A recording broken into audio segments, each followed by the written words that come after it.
बिस्मिल्लाहिर्रहमानिर्रहीम। अब मैं आपको 3-4 एग्जांपल्स करवा देती हूँ। सिंपल प्रेजेंट की एक है, ही डज़ इट, प्रेजेंट की है, ही डज़ इट। अब देखें, इट आ गया यहाँ पे, ही आ गया यहाँ पे, और डज़ कैसे चेंज होगा आपको मैं बताती हूँ। It is done by him, क्योंकि ये डज जो है वो प्रेजेंट के अंदर है। जब प्रेजेंट टेंस यूज़ होगा तो इज़ आर एम के साथ, इज़ आर एम के साथ थर्ड फॉर्म लग जाएगी।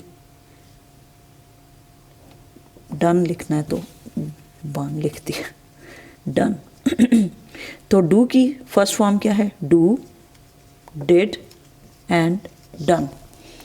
Okay, it is done by him, he does it, it is done by him। तो क्या चेंज आई? does के साथ हमेशा is or am लगेगा और थर्ड फॉर्म ऑफ वर्ब लगेगी। he is doing it, ये प्रेजेंट कॉन्टिन्यूस में है। किस में? प्रेजेंट कॉन्टिन्यूस में। ing का मतलब होता है हो रहा है। ही इज़ डूइंग इट, वो कर रहा है। अब इट यहाँ पे आ जाएगा, ही यहाँ पे आ जाएगा, और ये दोनों कैसे चेंज होंगे? इट इज़ बीइंग, बीइंग क्यों यूज़ किया? ing है। It is being done by him. Okay,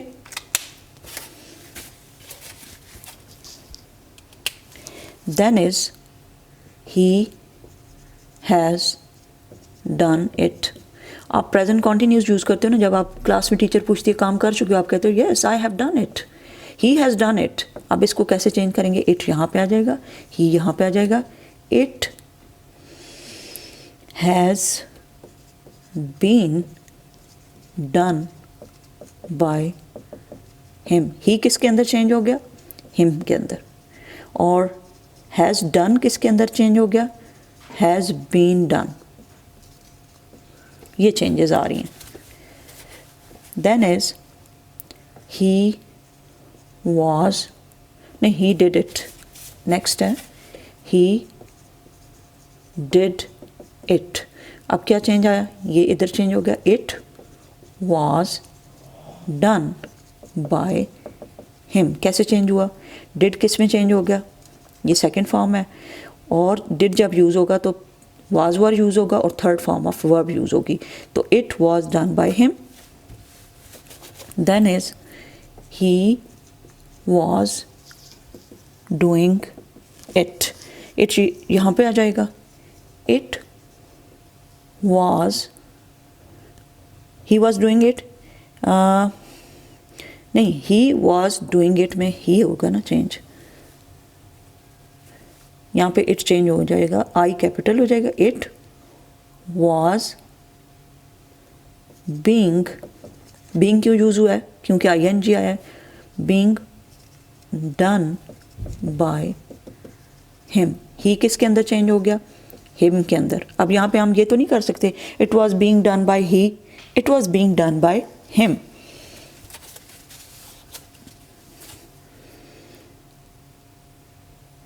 he had done it, past perfect में है। पास्ट परफेक्ट यानी पहले ज़माने में काम ख़त्म कर लिया था उसने। अच्छा, इट कहाँ पे चला जाएगा? यहाँ पे। It had been done by him, he किस में चेंज हो गया? अब had been, had done past participle है, पास्ट परफेक्ट है, इसलिए ये चेंज हो गया हैड बीन डन में। Next is he will do it. इसको थोड़ा सा समझ लें क्योंकि फ्यूचर में है। किस में है? फ्यूचर में है कि ही विल डू इट, वो अभी करेगा।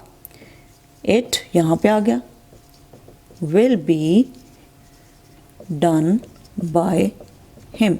इसके अंदर सिर्फ ये चेंज आया कि विल डू अगर फर्स्ट फॉर्म के साथ आया, ज़ाहिर है इसके साथ तो फर्स्ट फॉर्म ही लगती है, तो विल बी हो जाएगा और थर्ड फॉर्म ऑफ वर्ब लग जाएगी। अब याद रखिएगा पैसिव में हमेशा थर्ड फॉर्म लगती है, लेकिन ये जो चेंज है ये बी सिर्फ फ्यूचर के अंदर आएगा। Then is he will be doing it, यानी वो कर रहा होगा, तो इसके लिए आईएनजी के लिए बीइंग यूज़ हो जाएगा। इट यहाँ पे लगाएंगे, it will be being done by him.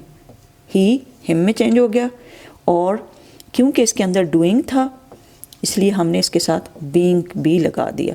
और विल जब आएगा तो थर्ड फॉर्म तो हर सूरत में लगेगी और साथ में विल ही लगेगा, इसके अंदर कोई चेंज और नहीं आएगा।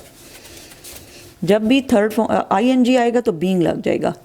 He will have done it, यानी वो कर चुका होगा, हम जाएंगे तो वो कर चुका होगा। आप कहते हो ना मैं घर जाऊंगा तो वो काम कर भी चुका होगा, तो इट कहाँ पे लग जाएगा, ये ही चेंज होएगा हिम में, तो क्या हो जाएगा, it will have been done by him. क्या चेंज आया, ही चेंज हो गया हिम के अंदर, इट इधर आ गया। विल हैव है तो विल हैव के अंदर जब भी हैव यूज़ हो जाएगा तो बीन यूज़ होगा, और थर्ड फॉर्म हमेशा यूज़ होगी। So these are the things you have to do a lot of practice of this, you should have this, okay? If you will not do this practice you cannot become good at it, because it just needs your little attention.